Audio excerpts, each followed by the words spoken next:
So maganda po yung pagkasabit. Maraming salamat sa ating Panginoon dahil binigyan na naman po tayo. So yan po. Mga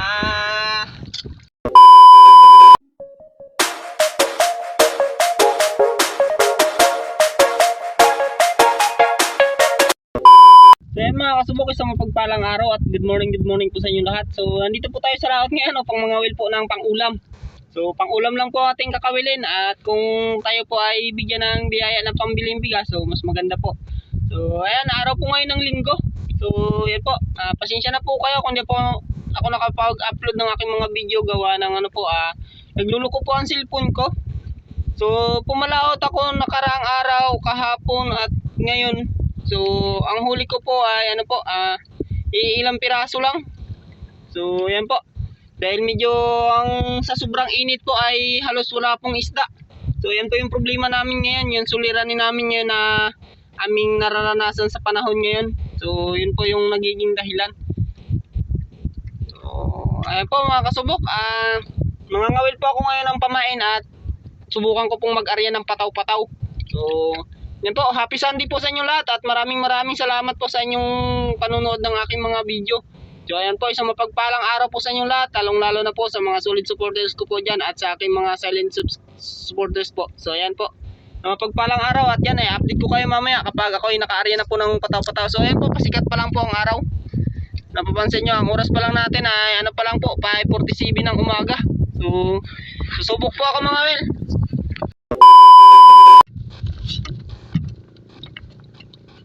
Mga kasubok, may nahuli ako isang pirasong bisugo. So i-aarya ko ngayon sa pataw-pataw. Ito.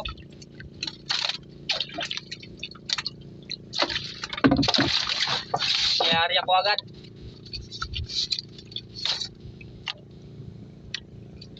So ang pagsabit lang mga kasubok, laging ganito lang. Yan. At dito po ay palimang dipa. So pwede tayong mag-aarya ng 4 kalahati or 4. So subukan natin. Nawa ay pagpalain na makadawian tayo.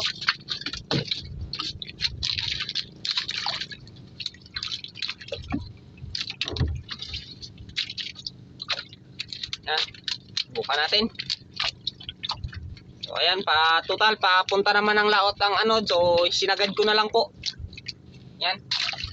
So tatry natin. So nawa ay makahuli tayo. So isa na lang po yan. Mamaya update ko kayo mamaya kapag may nahuli na naman po akong bisugo. So yan po. A few moments later. Kasubok, alas 6 na po ng umaga. So wala na pong bisugo. Kanina pa ako, ilang lipat na ako ay wala akong nahuhuli. So yung inarya natin na isang pirasong pataw-pataw ay liligpitin ko po at maghanap tayo ng bisugo kung saan tayo makakahuli. So ayan po mga kasubok, ligpitin ko po muna at ilipat po ako. Mga kasubok, nandito na tayo kung saan sa ispat na subukan ko na naman kung mayroon po dito. So nadigpit ko na rin po ang pataw at ito i-aarya ko po ulit. So ang lalim po pala dito mga kasubok ay 7 dipa. So aarya rin po ako ng 7 dipa, gawa ng papunta po sa lalim yung anod po ng ng pataw. So tara. Nawa ay kainan na tayo. At nawa ay makakuha na tayo ng bisugo.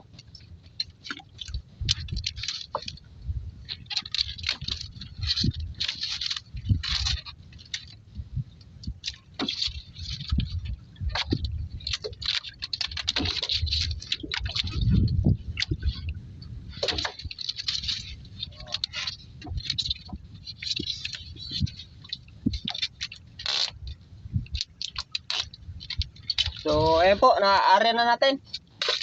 So antay na lang tayo kung may kakain or ano pong mangyayari mamaya.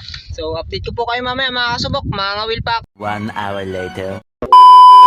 Ayan mga kasubok, update ko kayo. So ang oras po natin ay alas 7 na po ng umaga. So ayan, may na-area na po tayo 5 pirasong pataw-pataw po. So antabay na lang po tayo kung kakainan po habang nangangawil po ng bisugo.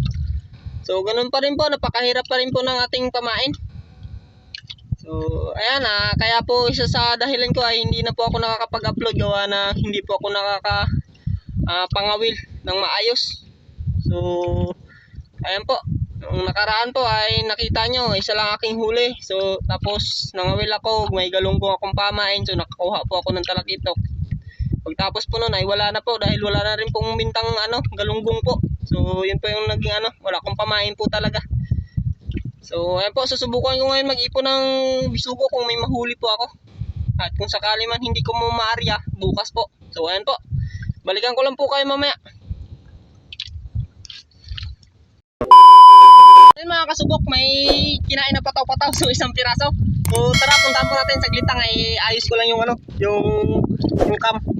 So 6 pa lang po na pataw-pataw yan mga 5 pa lang po na pataw-pataw yan mga kasubok ang aking na-area. So puntahan po natin, saglit lang po nawa ay mapakyat po natin mga kasubok. So matagal po nilutang. Saglit lang po. Tingnan po natin kung anong klaseng isda po yung kumain. So yun na, saglit lang po. So araw po ng linggo ngayon mga kasubok. So ayan, may blessing na tayo. Nawa ay mapakyat po natin. So iakit ko lang po yung pampalabo, saglit lang. So tara.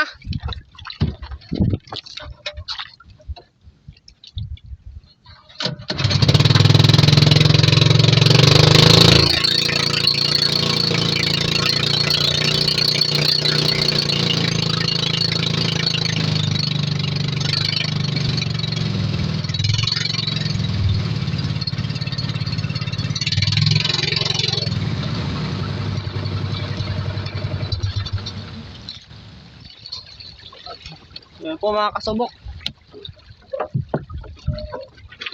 Nawa po ay mapakyat po natin.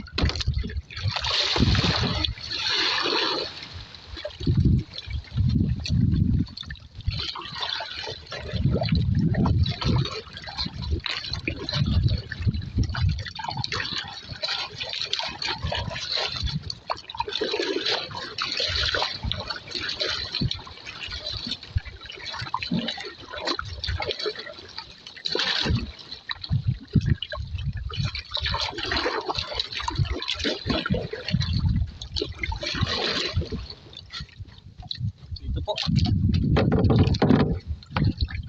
Nawa po ay mapakyat natin mga kasubok.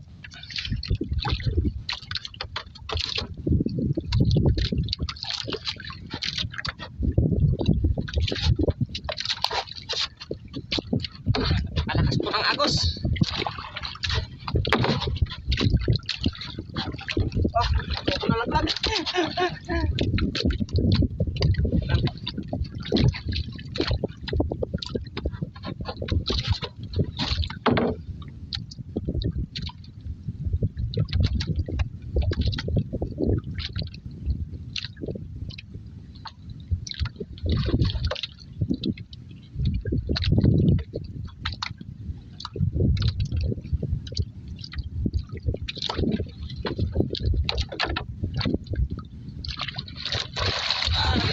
Lord. Praise God.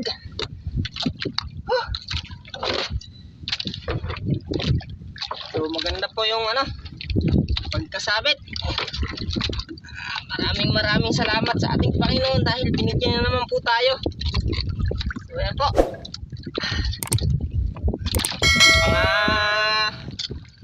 Mga 2 kilo po siguro ito mga kasubok.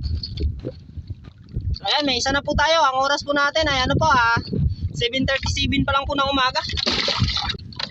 So ayan, update ko lang po kayo ulit mamaya. So blessing na po, fish on. Nakabawi po tayo. Ilang araw rin po tayo hindi nakapag-upload. So ayan po. Mga kasubok, i-area po natin ulit mga kasubok. So ayan, may nagtatanong po pala mga kasubok. Yan. So ating kaibigan na nagtatanong kung ilang di pa raw po yung ating ang ating hook ito. Galing po dito sa hook na ito. Papunta sa ating tingga. So papunta po dito. So isang di pa lang po mga kasubok. So ayan, isang di pa lang po. Yan yung aking paglagay. So ganito po. Galing po dito sa nylon na ito papunta sa hook ay isang di pa po. Kasama na po doon yung stainless po na nilalagay ko. So ayan po. Nawa ay nasagot ko ang iyong katanungan kaibigan. So nawa ay makatulong sa iyo. So yan. Ang area ko naman po dito mga kasubok, kagaya po nito, 7 dipa. So nag-area lang po ako ng 6 kalahati, tsaka 6. So yun lang po yung pag-area po nito. So alamin nyo lang po yung lalim. Yan, ng pag-aaryahan nyo po ng pataw-pataw. Kung yan ba ay panganto ng bahura or putikan, kagaya po dito sa inaaryahan ko po mga kasubok, ay putikan lang po ito mga kasubok. Malayo po yung mga kasubok, malayo po yung bahura dito.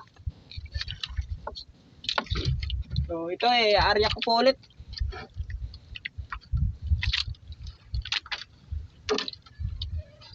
So 5 pataw-pataw lang po ito mga kasubok. Pang 5 po ito. So ayan, area ko na. So antay na lang tayo kung madadagdagan pa ang ating huli. Nawa ay pagkaluban pa tayo ng dagdag na huli na maraming mauwi po tayo. So ayan, ilang araw po ako na hindi nakapag-upload mga kasubok. Gawa ng napakahirap po ng pamain. So kagaya po nito ay paalas 8 na po, ay 5 pa rin pong bisugo ang aking nahihuli. So yan po, mga ngawil po ako ulit. Update ko lang po kayo ulit mamaya. 1 hour later. Ayan mga kasubok, ang oras natin ay alas 8 na po ng umaga. So isa pa lang rin po ang huli natin. At yung pataw-pataw na inarya natin ay 5 piraso pa rin po. So hindi po tayo nakakahuli ng bisugo. So ganun po kahirap.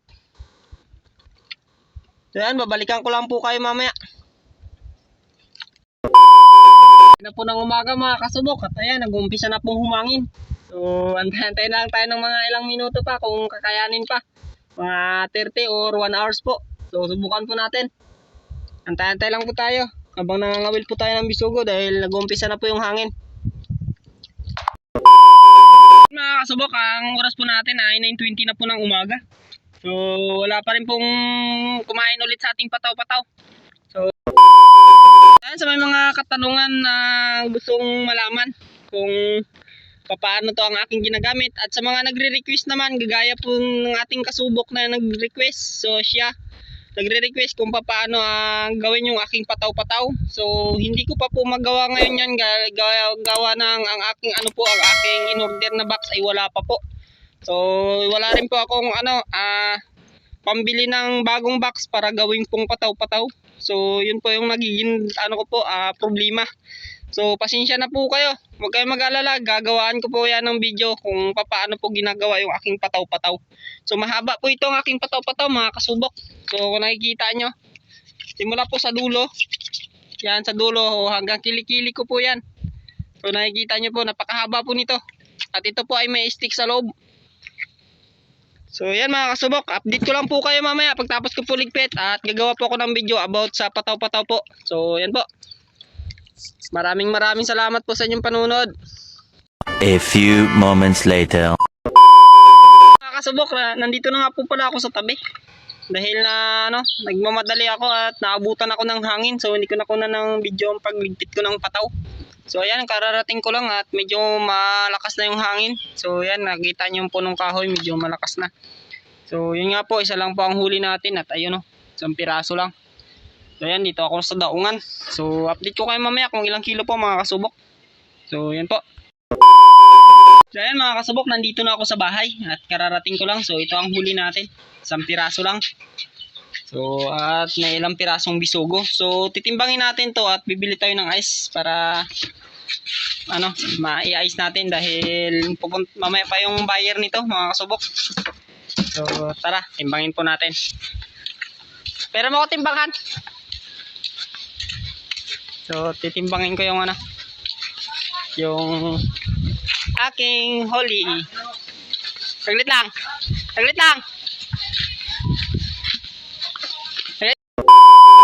Hiramin natin yung timbangan. So dyan lang.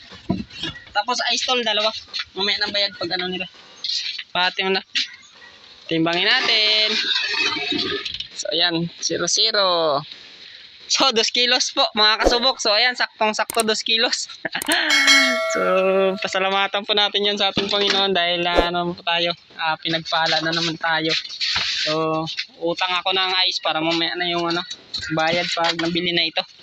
So yan mga kasubok, update ko kayo mamaya kung ilan ang bayad niyan. So yan po mga kasabok, sa mapagpalang araw at yan po, hapon na po ngayon. So nabili na po ang aking ang aking isda. So yung aking talakitok or mamsapo. So 2 kilo po yon, binayaran po ni Pastor Harold ng 350. So si Pastor Harold po at ang kanyang misis at si Kuya yung Wanilo at sa Tistila ay sila po yung nagba-Bible study sa amin every Sunday. So tuwing hapon po mga 4 to 5 PM po. So sila po yung pupunta dito upang kami po ay share ng ng Word of God. So yun po, sa mapagpalang araw at maraming salamat sa ating Panginoon dahil sila po ay nakarating po ng ligtas dito. At yun nga po, marami po kami natututunan every Sunday po sa pag-aaral ng salita ng Diyos. So, yan po. Sa mapagpalang araw pong muli sa inyo at ayan, maraming salamat sa inyong panunood na alam ko naman po na kahit na wala akong huli, so marami pong sumusuporta sa akin. Thank you so much po sa inyo. So mega love shoutout sa ating solid subscribers dyan, solid supporters natin dyan, and sa na rin po, silent po natin dyan, viewers or silent supporters po natin dyan. So isang mapagpalang araw po sa inyo at siyempre hindi rin natin makakalimutan yung ating mga talagang nandyan palagi. So sila Kuya Pons Vlog, sila Miss Milit Vlog at sila Marcy Mago. So The Tumbling Queen, Dalinda Panlaban. So yan po. At siyempre dyan sa mga kaibigan kong sila John Lee and si John Lee Fishing TV and si Forgy Adventure. At siyempre nandyan po si Payapa TV. At yan. At yung iba pa po ay mega love shoutout po sa inyo. So paano po yan? Ingat-ingat po kayo sa mga trabaho nyo po. So kung kapwa ko po kayo mga isda, enjoy fishing po. So yan po. Hanggang dito na lang po muna ang aking video. See you on my next video po. Yan po. God bless you all. Bye-bye.